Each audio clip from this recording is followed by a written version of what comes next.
n'était plus parti. Il n'y a rien à faire. Parce que c'est l'extrême onction. Le péché est pardonnable. Faire l'adultère, ce n'est pas un péché impardonnable.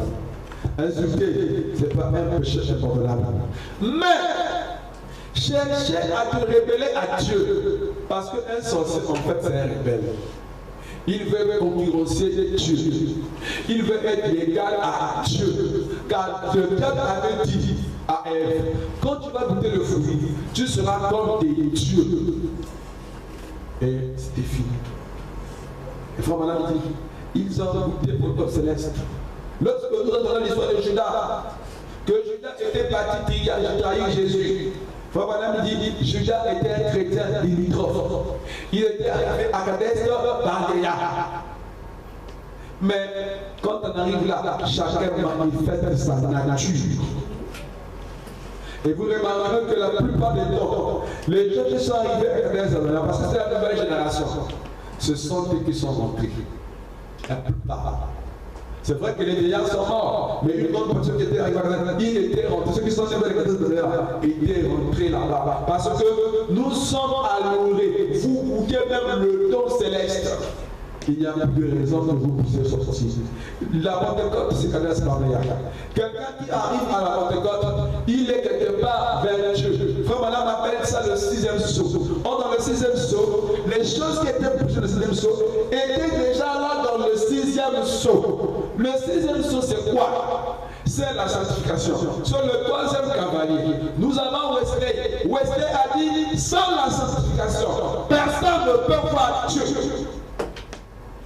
Et la sanctification attire le Saint-Esprit vers vous. Une sanctification intérieure, pas une sanctification qui t'a parlé, non. Mais toi-même, tu es saint dans ton propre intérieur, dans ta pensée, dans tes pensées, dans tes actes. Dieu est obligé de venir.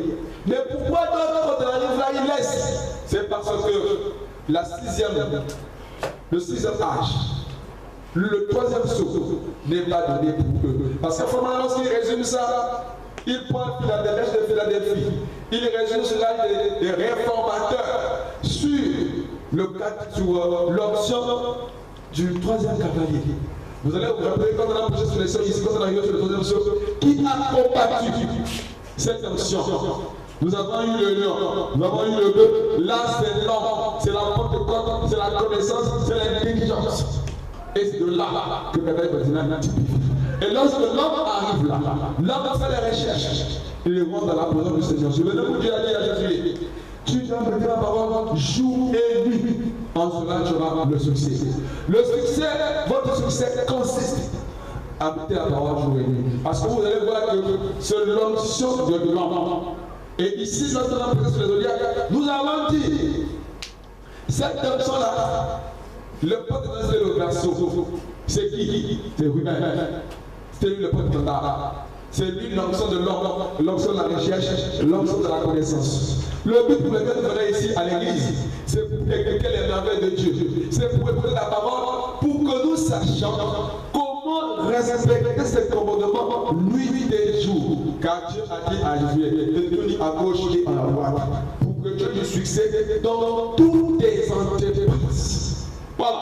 Donc la Pentecôte nous fait rentrer dans l'extrême position avec Dieu. Quelqu'un ne peut pas penser rentrer dans la présence du Seigneur sans penser à la Pentecôte. En même temps, sur le désert, c'est les difficultés, c'est vrai. Mais il faut que les souffrances viennent. C'est les souffrances qui vont se forger. Je suis dire ici que Frère Madame dit, le caractère n'est pas un don, mais c'est une victoire.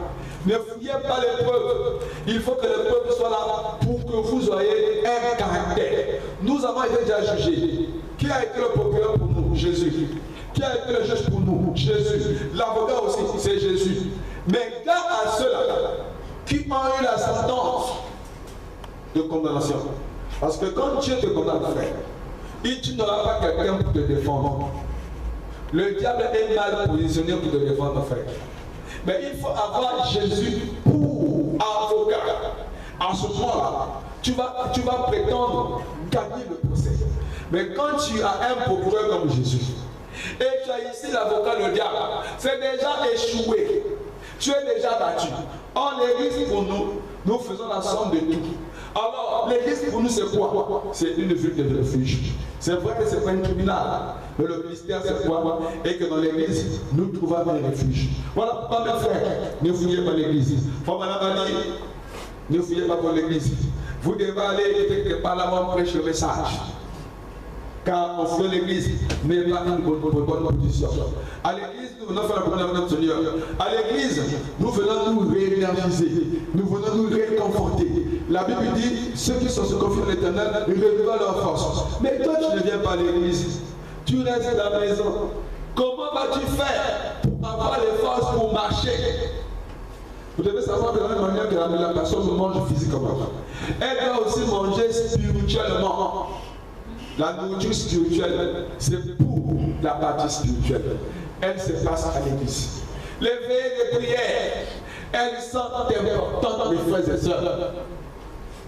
Vous allez dire, mais on prie encore pas les résultats. Non, c'est dans l'économie de Dieu.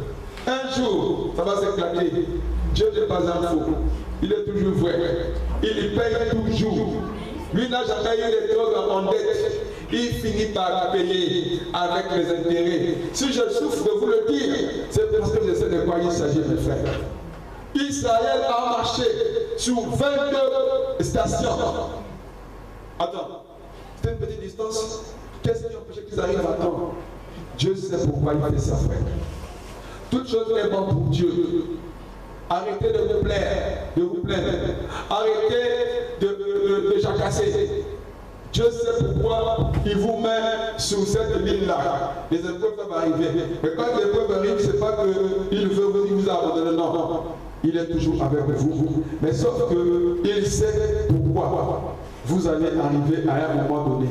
Vous savez, beaucoup de choses sont pleines. Oh, nous avons fait ceci, beaucoup jeûné, Dieu ne nous bénit pas, tout ça. Et après les années durant, quand Dieu leur donne la prospérité, il ne remercie plus Dieu. Il reste les autres. Maintenant, c'est pour qu'il crie là. Oh, Dieu ne bénit pas, tout ça. Maintenant, vous ne parlez plus. Il est pas là. Je voulais dire quelque chose, surtout je connais le mariage. On dit ceci,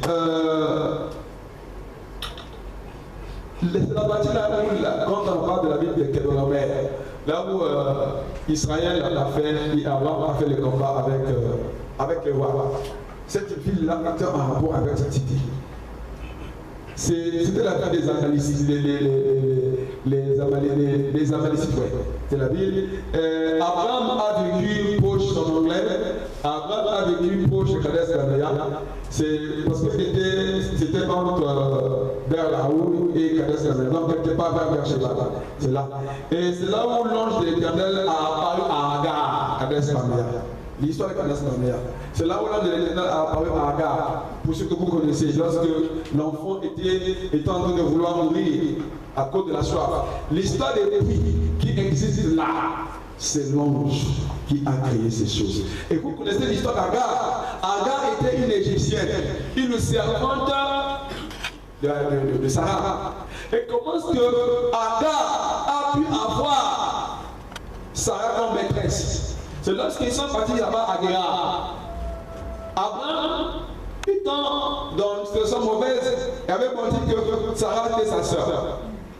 Et le roi était prêt à pouvoir faire de Sarah sa femme. Et c'est dans leur transaction là-bas qu'il a ramené Agar comme servante. Parce que Dieu avait demandé que faites-les sortir avec tous les biens. Et le roi Abimelech avait laissé Agar partir avec Sarah. Et Agar est venu là-bas dans le même secteur. Lorsqu'il fouillait avec l'enfant, l'enfant devait mourir et l'ange a apparu. Les puits sont sortis. Ces puits-là, sans utiliser Jésus aujourd'hui. C'était un important camp dans le désert. C'était le haut quartier. Et c'est là qu'ils ont fait à peu près 38 ans. Vous allez prendre Deutéronome chapitre 1 de 2. Deutéronome chapitre 2, verset 14, Judith, de Maccabée, et tout comme ça, vous allez voir ça là-bas. En tout cas, c'est un lieu qui est significatif dans le conte de la rédemption. Vous voyez qu'on ne parle pas d'Agar. Agar, c'est un voisin. Et les pentecôtistes sont les voisins de frères du message. Et frère Manan dit, les pentecôtistes ne sont pas très loin de nous. C'est normal. Et ils sont restés sous les camps. Frère Branham dit, je ne suis pas contre les dons. Mais le mal avec nos frères, c'est parce qu'ils sont seulement arrêtés sous les dons. L'autre fois dans les églises, Frère Branham dit, ça c'est pas les parler en langue. C'est le désordre. Frère Branham dit ceci.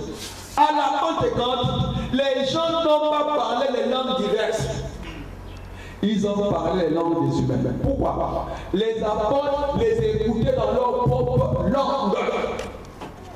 Les Perses ont écouté en perse, les Arabes en arabe. Ils n'avaient pas eu les interprètes. C'est pas ça qu'on entend dans l'église. Vous n'entendez pas un mot parler dans l'église ce matin. On ne comprend rien. C'est un son confus dit Paul, vous arrêtez ça.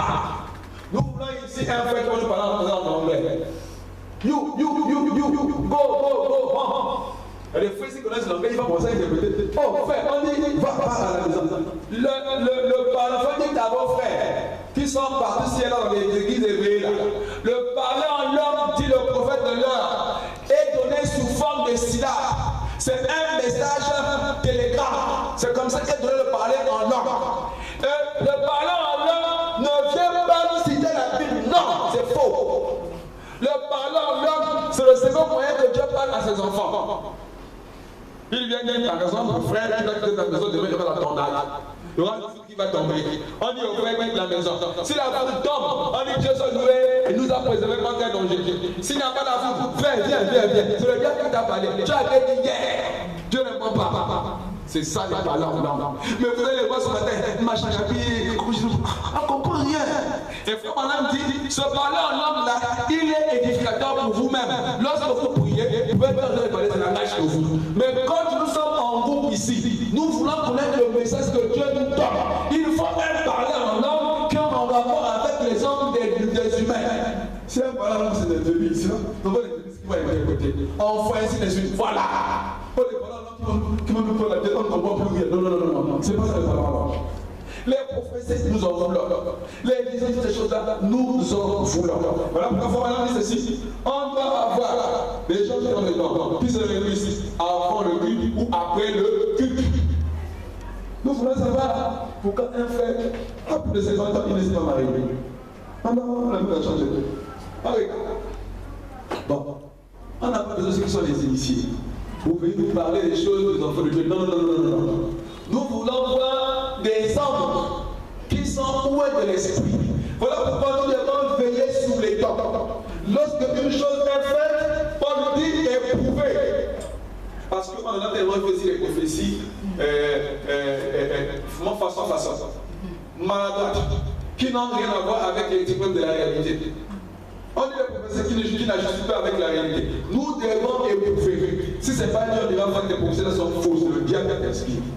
Nous ne faisons pas le nanaïsme d'ici là. Le nanaïsme, il faut le faire par la télépathie. Mais il ne peut pas voyager comme les jeunes qui vont voyager. Le rôle, ça dit aux jeunes, toi tu veux voyager. Non, ce n'est pas ça. Nous voulons des choses qui sont exactes. Dieu est exact. Lorsqu'il donne une prophétie, c'est exact. Il dit que voilà ce qui se passe chez toi. Et c'est exact. La personne se fout, ça c'est Dieu. Mais pas des choses qui sont pas à peu près. Non, Dieu n'est pas comme ça. On ne peut pas abolir ces choses dans les églises. Je m'adresse ce matin. Les frères me demandent seulement arrêtez d'embrouiller le peuple de Dieu. J'ai rencontré quelque part là, une sœur, il est parti consulter les gens qui voient les problèmes. Mais pourtant dans leur église, les chants de dents n'existent pas. Mais comme vous n'avez pas besoin de ça, pourquoi vous allez encore voir les gens? Il faut vraiment apparemment les chants de dents. Pourquoi vous ne voulez pas? Pourquoi vous fuyez? Nous n'avons pas le problème. Quand le prophète existait, les chants de dents existaient. Il a parlé de l'ordre de l'église. L'ordre de l'église doit être appliqué dans les églises. Pourquoi les pasteurs ont peur? Parce qu'ils savent qu'on va commencer à dicter leur vie. Moi, je n'ai pas peur. J'ai commis un péché. Oh, tu as fait ceci. Mais Dieu te répond. Mais si les gens commencent à détecter des choses bizarres, quand vous êtes l'enfant, que vous voyez, il avait sacrifié l'enfant. Ah, pasteur, tu sacrifies les enfants. Oh, il fait le culte spirituel. Oh, il fait comme ça. Il mange la chair humaine. Oh, tout ça. C'est ça. Voilà pourquoi ils ont peur. Ils ne veulent pas des choses qui sont faites dans les églises. Oh, il a un serpent. Quand il marche chez la sœur, vous voyez l'enfant, c'est pas lui, c'est le serpent qui fait l'enfant. Le serpent mange au lieu de l'église. Même pasteurs font des erreurs. On dit au frère, mais faut parler à c'est que nous restons au pasteur tant qu'il sort de la parole. Mais dès qu'il sort, moi je sors. Ah, c'est un homme, non? C'est un homme. Non, ça c'est un homme. Oh, à quel homme? Mais c'est pas sa faute. Le serpent l'a lié. Un frère fait un singe. Oh, pasteur, je viens un serpent tout autour de moi. Oh, c'est le serpent de Moïse. Non! C'est fini. Depuis Ézéchias, il n'y a pas usage du serpent. L'onction du serpent est finie. Le serpent de Ré a fait son travail. Et Ézéchias, quand il est venu, il a poli les trônes. Plus de parfait là-bas. Vous ne pouvez mentir les gens. Frère Branham dit, c'est la chose la plus piteuse, impie. Mais aujourd'hui, ce matin, les serpents sont pleins dans les églises. J'ai lu quelque chose à l'internet. Un pasteur s'est transformé en putain là-bas, je sais pas au Kenya, un truc de ce genre. Mais oui, frère, il va bien se transformer en putain aujourd'hui. On va le voir. On va connaître qui est qui. Il demande quel pasteur, quel bandit. La nuit, c'est dans les hommes, dans la mer là-bas. Des choses obscures. Mais ce matin, il vient embrouiller les églises de gens, des pasteurs. J'ai aimé le pasteur des Foucault. On a dit, mais quand le pasteur, tout le monde fait comment? Il dit, ce n'est pas les politiciens, ce ne sont pas les pasteurs. Le temps de raisonnement est arrivé. Que les pasteurs passent faire le pasteur, que les politiciens passent faire la politique, que les hommes d'affaires poussent à aller faire les hommes des affaires là-bas, hors les églises. Les businessmen. On vous dit comment vous êtes l'église. Moi, je dis, écoutez, je voulais faire bouger ma vie.